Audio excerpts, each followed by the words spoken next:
Hola, bienvenidos a nuestro podcast. El día de hoy yo soy Doménica Reyes, soy su host, al igual que Fausto Rodríguez, y tenemos el agrado de poder entrevistar a Michael Weisberg, quien es el director de posgrados de la UPenn. Entonces, primero quería agradecerles a nuestros auspiciantes, Galápagos Best, quien también tenemos al verídico Galápagos Best el día de hoy. Así que son los mejores tours de Galápagos. También al Legal Desk, que somos una firma de abogados online, y el Anticuario, quien lo maneja mi papá, que el día de hoy está detrás de cámaras. So, hello, welcome to our podcast. I am Doménica Reyes, he's Fausto Rodríguez. We are your hosts for today, and we have the honor to interview Dr. Michael Weisberg, who's the philosophy chair and director of the postgraduate program at Perry Ward House. He's also director of the Galapagos Education Research Alliance of the UPenn or University of Pensilvania, and he's the senior advisor to the Maldives Minister of Environment supporting the country in the United Nations Climate Change and Negotiations. Welcome, Michael. Thanks for being here. Such a great pleasure. So I'm sorry if anything happens with my pronunciation.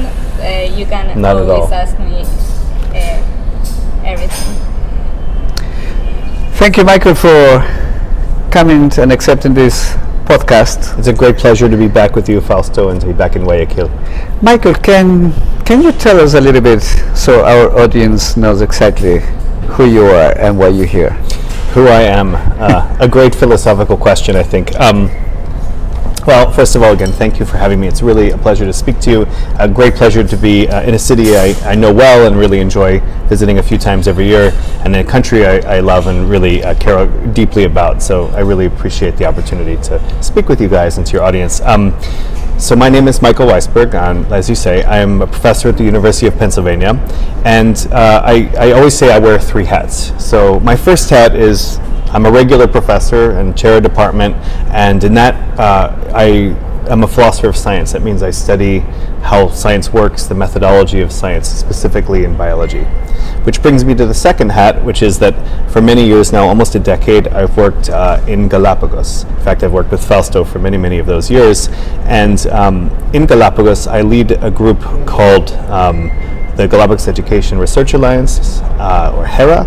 And the goal of that group is to partner with the Galapagos communities, with Galapagueños, to actually bring science to Galapagos, but not in the normal way where scientists come and they do some research and they leave, but actually to bring science as a tool to the community to really focus on problems that they face, and specifically problems that arise because of the unique way that Galapagueños live right next to one of the most important, if not the most important, biodiversity hotspots in the world.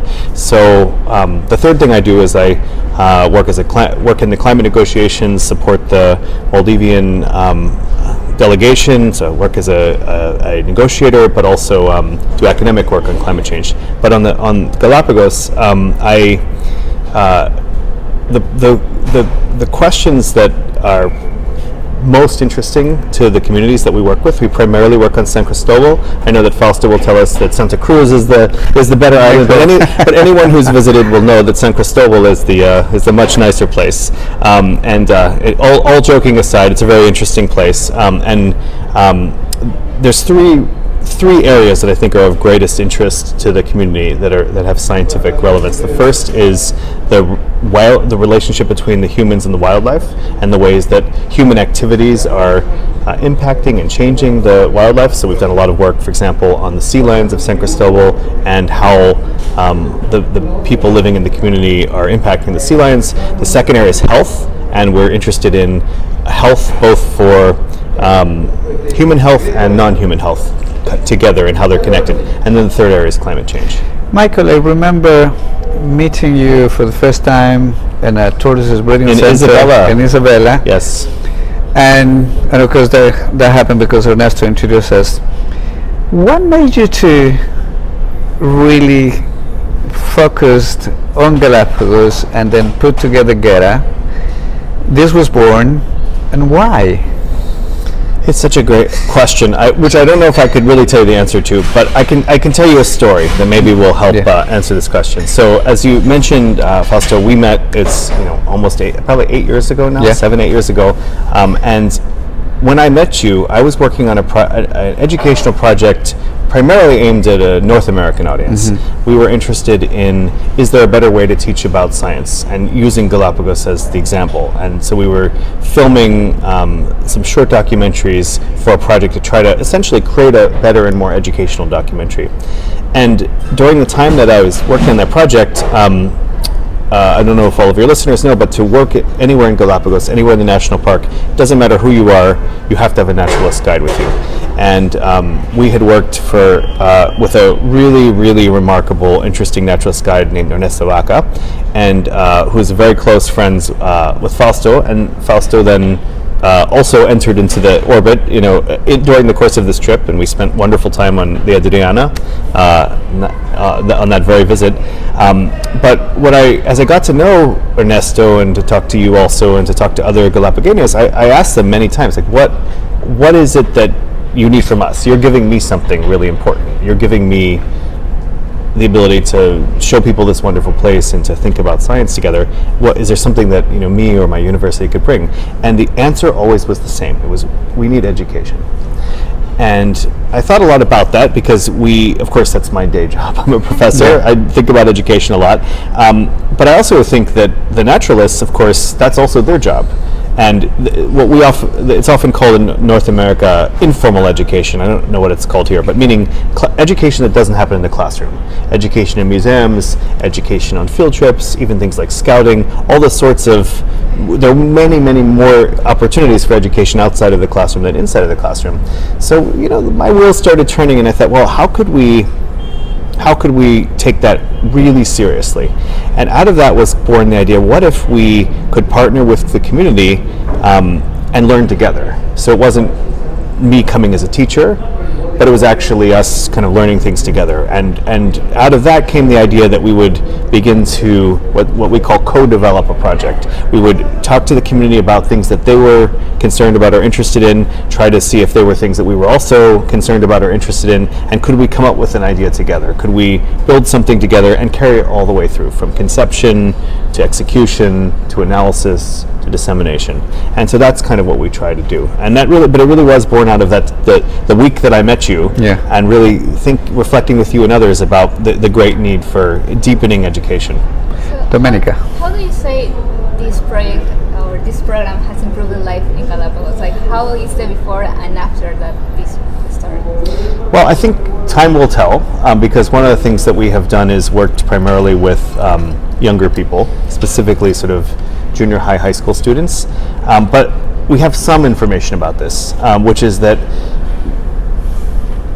probably the most developed piece of the work has been a project where we studied the effect of humans on sea lions, as I mentioned. It's a project that ran for 3 years, and it involved 3 successive classes. You probably know this yourself. When you have a baccalaureate degree in Ecuador, you need to do 200 hours of service, right? Yeah, I do. So we were able to take those 200 hours of service for these students, and instead of them just picking up garbage or something that they often would do in Galapagos, they actually worked on this project, and they actually helped monitor sea lions and understand the impacts that humans were having on sea lions.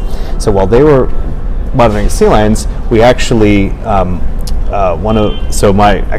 my wife, who's also the co-director of this laboratory, she is a psychologist who studies learning. So we actually were able to look at how are the participants in the project, how do their attitudes change? So what we found is that, as you might expect, children who live in Galapagos, of course they already know about conservation, it's already in their mind, but they think about it generally very, I would say, like, externally motivated. They think, well, I should do conservation because the authorities want me to, or because it's good for tourism, not because they think it's like in their heart. It's the thing they really want to do.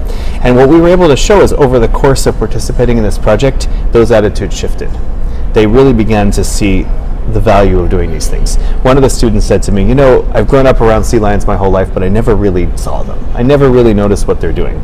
I mean, if you've been to San Cristobal, they literally walk on the street and sit on the bench. And it's not, they're as common as in another city pigeons might be. Maybe not that common, but they're very, very common. But what I think we started to see is that the appreciation changed. It's like a mindset. That's a mindset shift, exactly. Now, I fully recognize that there's a gap between that and changes in behavior. And that's what we ultimately would like to see. And that's a harder thing, but that's the kind of thing that we're interested in doing. Obviously, the pandemic kind of disrupted what we were doing, but I think, you know, my team, I've just actually arrived back from Galapagos just an hour before I sat down with you. My team will be there for the next couple of months, working with the community, working on climate change, working on health, working on vectors of disease, working on questions about, so there's an increase in mosquitoes right now because it's an El Nino year, all kinds of things that the community has identified as being important to us. And we're hoping to really start to see, you know, what we really want is that change in mindset that you imagine, but we also want the community to see that science is for them. It's not something that comes from the outside and it's taken, it's actually a tool that's useful. So how open the community have been with this program? Like I know you have a lot of like people from Galapagos and you work with the community, but how they have like been with this? Are they open? Yeah. I think that, well, I believe the community is open. Some people in the community, of course, are open. I also think it takes time, and I think the fact that we go back, you know, several times a year, every year for many years, that's really helped open things. The truth is that, you know, scientists, many of the NGOs don't really pay much attention to the community at all, and I think the community feels exploited by that. And so I don't think that they feel like we exploit them, but it means that we start from a deficit, and we have to earn trust. I think right now we have some trust, and we have some very key local partners. We have, for example, a very charismatic pastor in one of the churches who's really helping us, and he's, of course, naturally, because that's what he does, very good at working with people. There's a new mayor just in the last couple of weeks because there was the election in February, and we spent a lot of time with him over this past week, and he's very open to what we're doing. That, like, in some part, the authorities have also been open about this program. It varies through time, but I think right now is a good moment. I think at least in San Cristobal, the authorities are quite open to this project. Michael, I think so. It has been a challenge to get the community to put the community behind you and the community to believe in what you're doing. Mm-hmm. And then the next challenge, I think, has been with the authorities, and the authorities, little by little, they have understand what you really are into it, what the purpose is really. So at this point, the actual mayor, as you said, so he's open, and do you see a better future there working with the authorities? Yeah, I mean, I'm a very optimistic person. I think that the challenges in Galapagos now, along the lines that we're interested in, where sort of thinking about the human areas and how they're developing, I think that they're very serious problems. Where you live in Puerto Areas, I think it's worse than worse than we deal with in San Cristobal. So among my colleagues that are part of this project is an urban planner and a landscape architect, and they were thinking a lot about this very question, like, because really what happens over the next 5-10 years in terms of water management, in terms of waste management, in terms of how the housing is built, that's really going to ultimately impact the future of Galapagos. So I think this is a moment of opportunity, but there's a lot of pressure on the authorities. There's just the normal pressure that authorities have from any mayor is going to have many different constituents that want different things, but I think you also, in addition, in Galapagos have very powerful forces that want different things.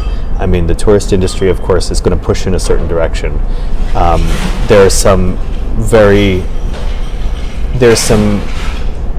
families and people that have been in Galapagos for a long time that are convinced that they have the right answers and that the way that they did things 30 years ago is the right way to continue doing things.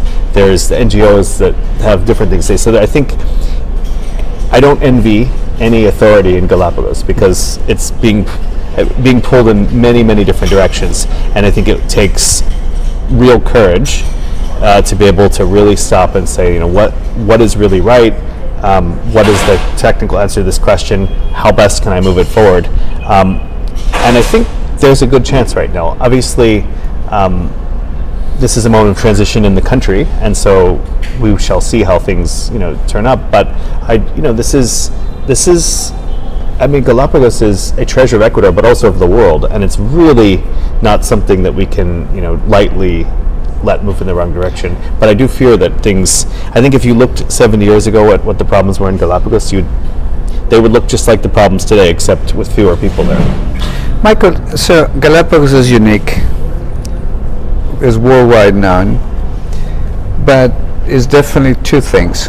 That is the human aspect and nature, and these two things, they need to coexist. What can we do about it? That's a great way of framing the question, that humans and nature need to coexist.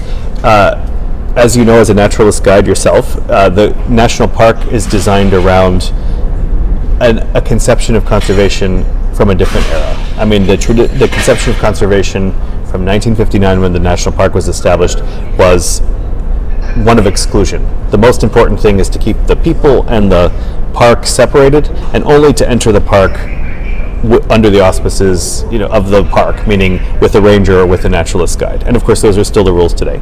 Now, there's many respects in which those rules are really good, and of course Galapagos National Park is in far better shape than most national parks anywhere else in the world.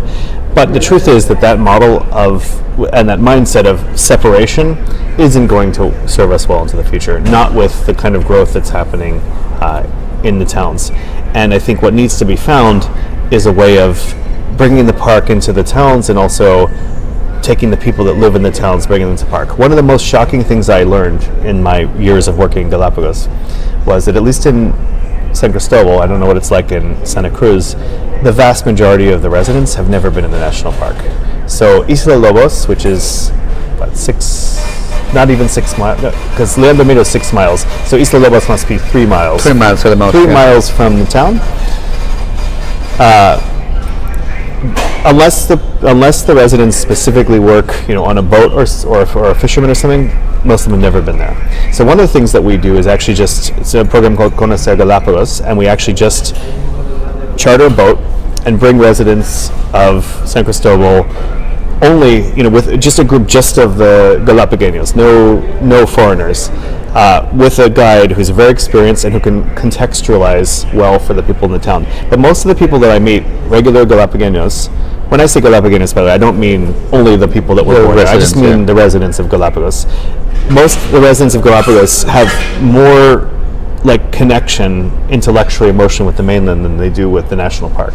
So that's the thing that has to change. And I do believe that people fundamentally would they want to live in a place that's clean and healthy and has a good environment. But I remember once one of the elders said to me, I don't understand, why are the gringos coming to see the blue-footed boobies? What's the big deal? And it's not like he hated the blue-footed boobies. He just didn't get it, because it was never, and it's not his fault. No one ever took the time to really contextualize it for him, because I'll speak very frankly, for the point of view of most of the international community, most of the NGOs, and those that kind of pressured the park to be managed a certain way, the people that lived there were an afterthought at best, and they would just assume them not be there. And that's just not, whatever you think of that fact that there are people there, they're never going anywhere, they're not going to leave.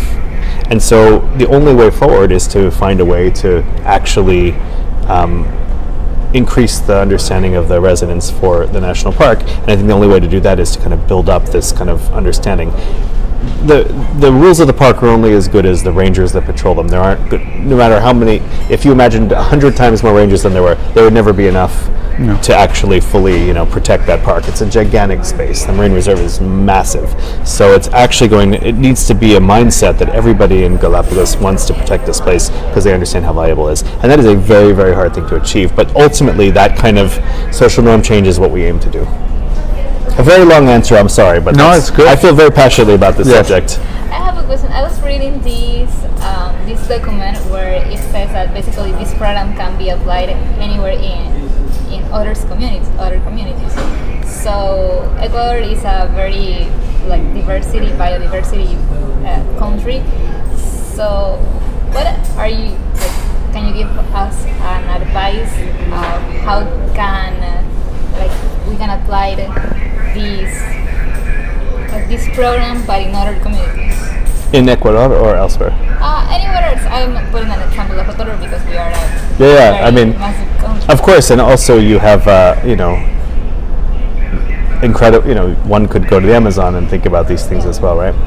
I mean, Galapagos has a lot of unique things in this thing we were just discussing about the literal separation of the human settlement in the national park. That's quite unique to be that strict. But I think in general, the idea that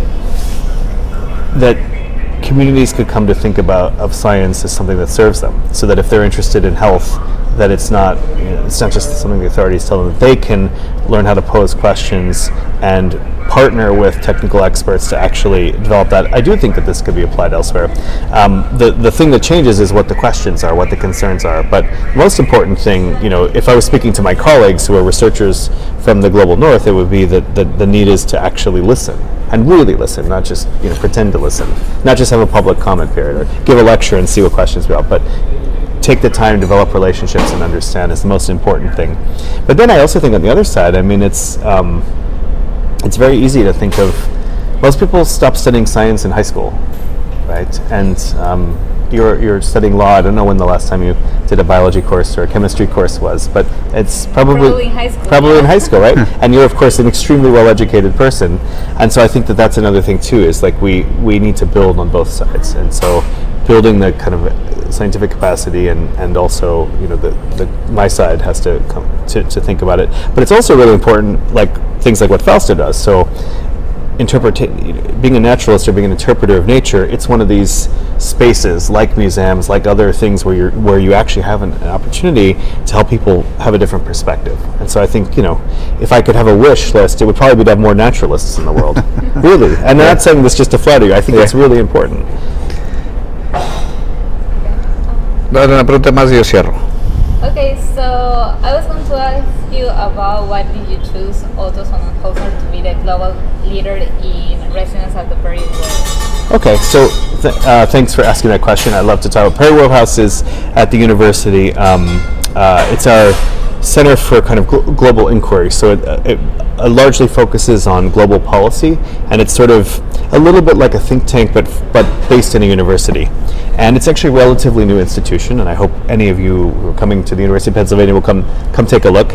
And our university has a very close relationship with, say, President Biden, because I think one of his granddaughters just graduated. So, really? And so when he was then Vice President Biden, some of his team helped set it up in early ways. But in terms of Vice President Sonnenholzer, so when I first got involved at Perry World House, I was really interested in bringing questions about the environment and climate. And it just so happens, it turns out that year, one of the visiting fellows was the former mayor of Quito, Mauricio Rojas. And Mauricio and I became quite friendly. We had lots of interests in common, specifically climate change and urban environments. That's what he's been working on since he was no longer the mayor. And and I just once jokingly said to him, knowing a little bit about the vice president, wouldn't it be fun if we could have Vice President Sonnenholzer come to the university to speak about these things? He's like, well, we could. I'm like, come on. No way. But then it turns out he came. And so the reason, to answer your question, the reason I wanted him to come was because I knew he was passionate about environmental issues, and specifically about the things I was, where humans and environment meet. And I have to say, it was, I've seen a lot of politicians speak. I was so impressed. He spoke so beautifully about Alexander von Humboldt to start with. I mean, just to start with, and I thought, wow, I've never heard a politician speak about Alexander von Humboldt, right? And then talked about, I remember he also said he thanked Fausto and Ernesto, actually, who were in the audience. And I just said, wow. And he went on to speak for, 30, 40 minutes about what is needed in a small country like Ecuador to do these things that we're talking about, like finding a path for both people and the humans and the non-humans to kind of interact in good ways, and then the central importance of education to that. So I was, I had hoped that something like that would go, but it was a smash hit. And of course, he was great with students, as you can imagine. Unfortunately, the pandemic came, the next week, and so I hope it wasn't. I hope that's not always the pattern, but no, it was really wonderful to have him, and I feel like through him and Mauricio and others, we've really developed a wonderful relationship with your country. Michael, one last question. So it's so wonderful that you have been able to put all this together, and personally, and probably I will speak on behalf of Galapagueños, of how much you've done with UPenn and with GERA and put everything together. Do you think it was really important that a top aide like the Vice President of Ecuador at the time, Otto Sonnenhauser, could receive or listen to what we were doing or to what Penn was doing in Galapagos? I think so. I mean, it was, well, of course, personally very validating to have someone at that level say thank you.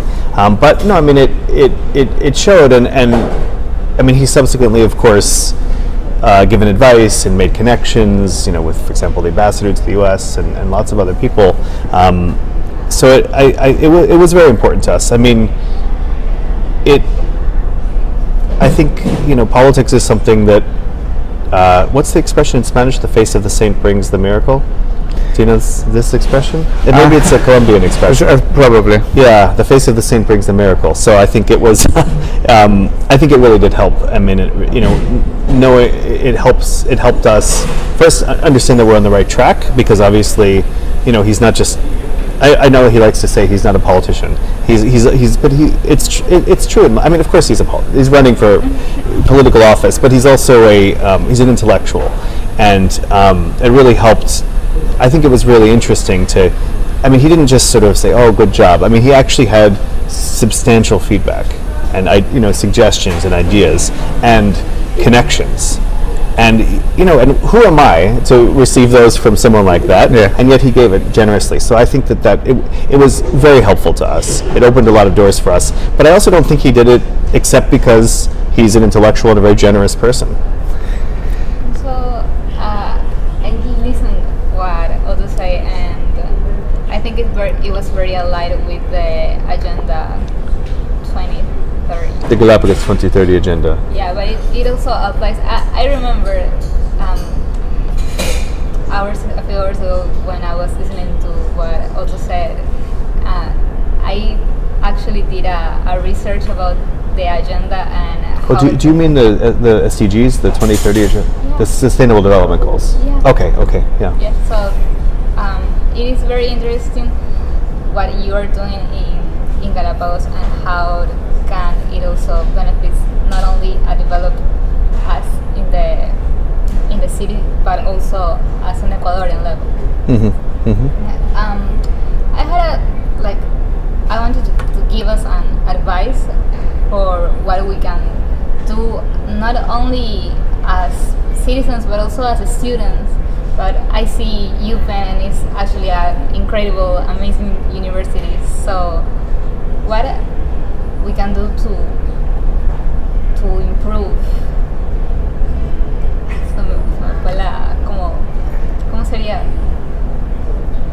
Se me fue la parte ambiental. Ajá. To improve environment. Yeah. Do you mean personally, or kind of as a movement, or all levels? As a community. As a community, yeah. Wow.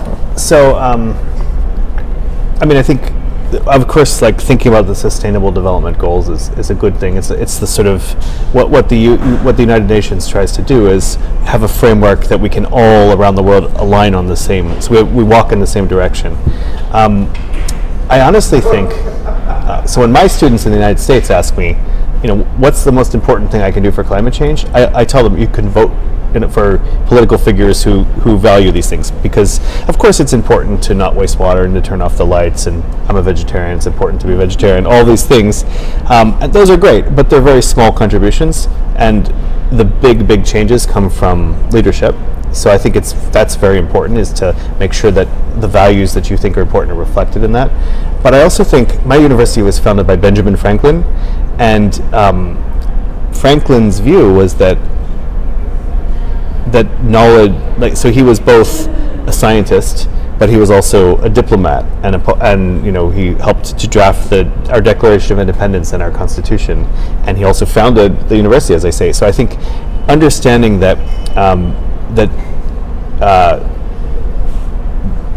knowledge is for the reason that we develop knowledge is to take action. It doesn't mean that everything has to be practical in a university. We don't want everybody only working on practical. We want people thinking really big and really hard questions.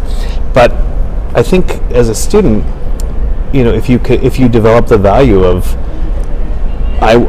if you have the impulse that you want to save the world, you should hold that, and then you should say, what will my contribution be? Not everyone's is going to be the same. Yours is going to be as a lawyer, and so then I think you're going to find ways to move things forward using the law. And I am first and foremost, I'm a teacher like Fausto, and the way that we move things forward is by inspiring people to make changes. And so I think everybody maybe should think, what is it that they're good at, what is it that they like to do, and what does the world need, and where those things come together is what you should do. Okay. So that's what I say to my students. I hope that's useful to you. Yeah, it actually is.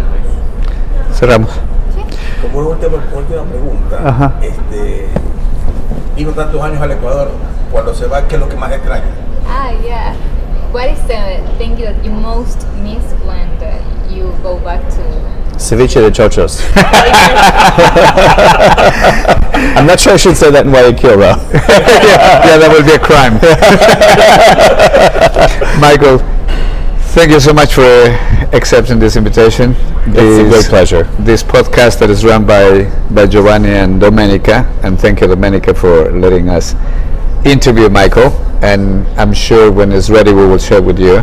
Yeah. Please. And this will help us a lot. And when viewers see it, I'm sure they will get the message. All right, good. Well, thank you so much. Thank you so much, Michael. Thank you. Thank you. Encantado.